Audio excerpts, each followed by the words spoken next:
Welcome back to Live Now from Fox. I'm Shawna Khalafi. We are continuing to follow the search for Nancy Guthrie 1 week after her disappearance in Tucson, Arizona. The investigation continuing into the apparent kidnapping of 84-year-old Nancy Guthrie, the mother of Today's Show host Savannah Guthrie. Now, we did get a new update from the Pima County Sheriff just a few hours ago.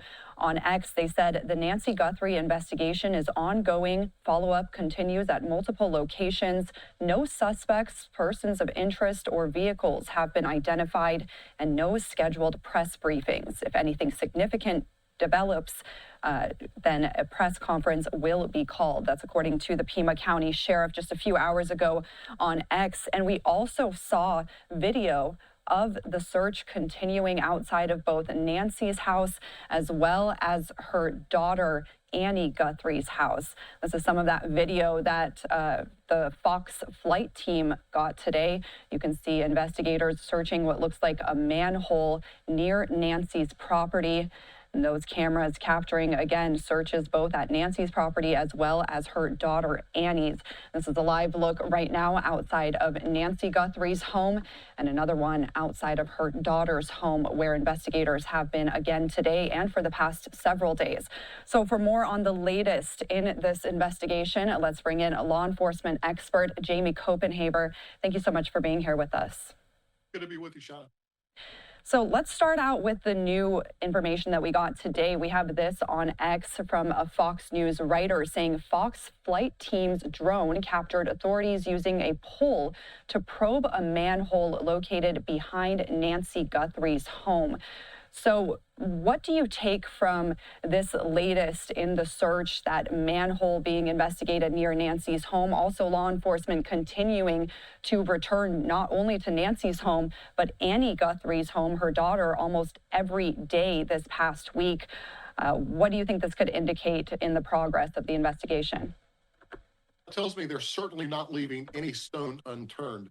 And, you know, by the mere fact of these investigators going out and removing manhole covers to run, and by the way, they're running a camera down that manhole to look for items. It could be, it could be an item of the crime. It could be the murder weapon if it was a murder, or it could have been something that was discarded in the toilet that could have been flushed. We just don't know what they're looking for.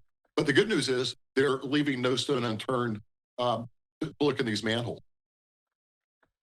And why wouldn't they have looked in this manhole? At least from what we've seen, this appears to be the first time that they've looked at this specific area. What might have led them to uncover this manhole and start looking more deeply into that? It could have been a tip. It could have been something that the kidnappers may have communicated to Savannah and the family. We don't know.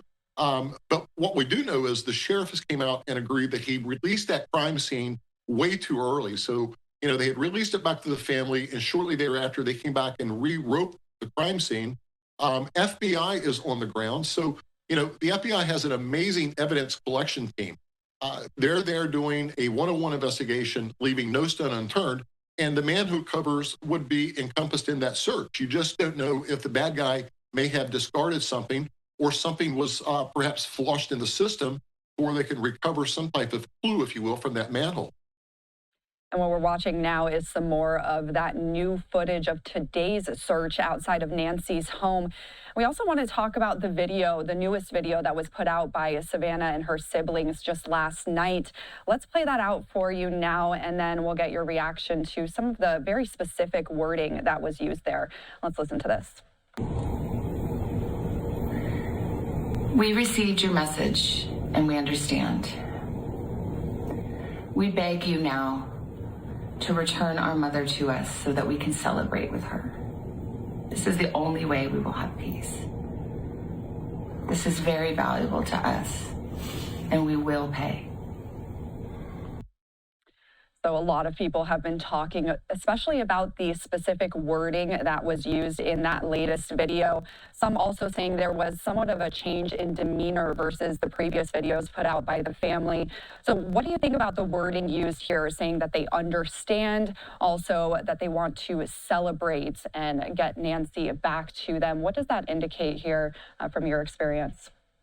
When she uses the word, we understand, I mean, that's a direct answer to what I would say a question or a statement made by someone else, right? So what that telegraphs and tells me is they're having some communication with whoever took Nancy, and they're replying back to that communication via that video that you just saw, gut-wrenching video.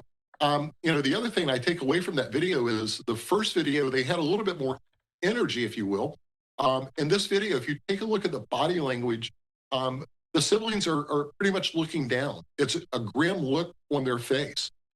When she mentioned the word, so we can celebrate her, the sister, I think, almost lost it when she said that or used those words. So, that was a very telltale video for me.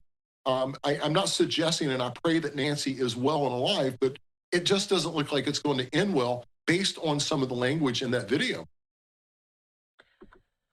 And when it comes to these videos, we've seen a few different videos put out by the family. How much of an influence does the FBI have in what's written? Of course, they're probably monitoring very closely, but are there specific words or lines that the FBI might tell them to say in these videos? And how much control would they have over what's put out and when the family is putting these out? I mean, just listening to that from home, it gets you on the edge of your seat, Shawna. I mean, it's like gripping, right? So you want to appeal, you want to use key words that would perhaps build a rapport with the kidnapper or kidnappers in this case. You want to become human. She even mentioned we're human, we're normal, we're average people, right? You want to kind of put yourself on the level of the kidnapper to show that, your mother is the most important thing in your life and you're holding our mother. So, they're appealing to this kidnapper or the group or whoever is responsible for this. To answer your question in terms of FBI having a role of this, I can assure you that was read over many times by the agents to make sure there were nothing in there that would incite or upset the kidnappers. You don't want to go out there and blast the kidnappers because it probably wouldn't end well with that. So, it's basically textbook from the FBI standpoint from Quantico. And I can assure you the behavioral agents from Quantico are on the ground and they're guiding those agents into what response to give to these kidnappers in these ransom letters. And we always hear in these missing persons and kidnapping cases how crucial time and urgency can be. Now that it's been 8 days, we are entering day 8 of the search for Nancy Guthrie. Still no suspects, according to the Pima County Sheriff just a few hours ago. How does that affect law enforcement's approach now that we're so many days out from the last time Nancy was seen? I read in that a couple of different ways, Shawna. And number one, they were a deadline with a consequence. Now, we don't know what that consequence was, but the deadline came and gone, right? So the new deadline is tomorrow morning at 9 a.m. They indicate, what we understand, there's a consequence connected to the deadline tomorrow. So what that does, it gives law enforcement a little bit more time in that window to work their leads and work their case, because they know they have a second deadline and it's Monday morning, right? So it gives them a little bit more time to amp up their investigation. Time is not, I don't think, is on her side, though.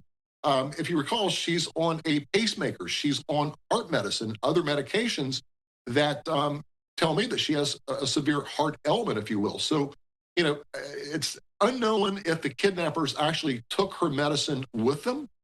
But we do know that Nancy needs her medicine, so that certainly plays into the timeline as an urgent find for law enforcement to make sure she is safe. And these deadlines that you're talking about, of course, multiple outlets have received alleged ransom letters over this past week. At least one of those letters made demands for money and also established 2 separate deadlines. One of them was Thursday evening. The other, as you mentioned, is coming up on Monday. What exactly would those deadlines entail, and how much would law enforcement be trying to adhere to these deadlines? Would they be taking them seriously? Of course, we know that they haven't affirmed whether these letters are credible or these deadlines that are in them. So how would law enforcement be approaching this next deadline now that the first one has passed? Well, we know that a total of 3 letters were sent. 2 are still being investigated. One of those letters was debunked by the FBI. They actually effected an arrest for a bogus guy wanting crypto, right? So we know 1 of 3 of those letters were just a whack letter from some greedy guy watching the news. I want to tend to believe that these letters are credible. based on some of the language you're seeing from the family on these videos. You got to watch the videos. I mean, it's not common language to speak like that, right? So they're responding to something, and it could be the FBI guiding them as to what to say. But my better guess is one, if not both of these letters, I believe are legit. There are just too many things in the letters that would suggest, for instance, the Apple Watch. Only the kidnapper would know the placement of that Apple Watch. There's some other issues in those letters we just, we're not aware of. They're not going to release that. But, were they other demands? Were they other clues that would help investigators legitimize these two ransom letters? We don't know that, but they're certainly looking to legitimize those letters and then obviously try to track it through the IP address, to track it back to the kidnapper. All right, Jamie, thank you so much for your input here. Jamie Copenhaver, law enforcement expert. We will be watching this. As you mentioned, one of those unconfirmed deadlines in the ransom letter is approaching on Monday. Thank you so much for your input. We'll check back in with you as we learn more in this investigation. Thanks, Sean. We also want to show you the latest from the Pima County Sheriff's Office just a few hours ago on X. They said the Nancy Guthrie investigation is ongoing. Follow-up continues at multiple locations. No suspects, persons of interest, or vehicles have been identified. No scheduled press briefings. If any significant developments occur in the case, a press conference will be held. We want to show you one more time that new video that the Fox flight team got today overhead Nancy's house. This is near her home. They were looking inside a manhole there. So we are continuing to watch this, and a live look outside of Nancy's house right now, where investigators still appear to be outside the scene. At least in the last few minutes, we saw sheriff's vehicles outside there. So we're continuing to follow the search for Nancy Guthrie, now in day 8.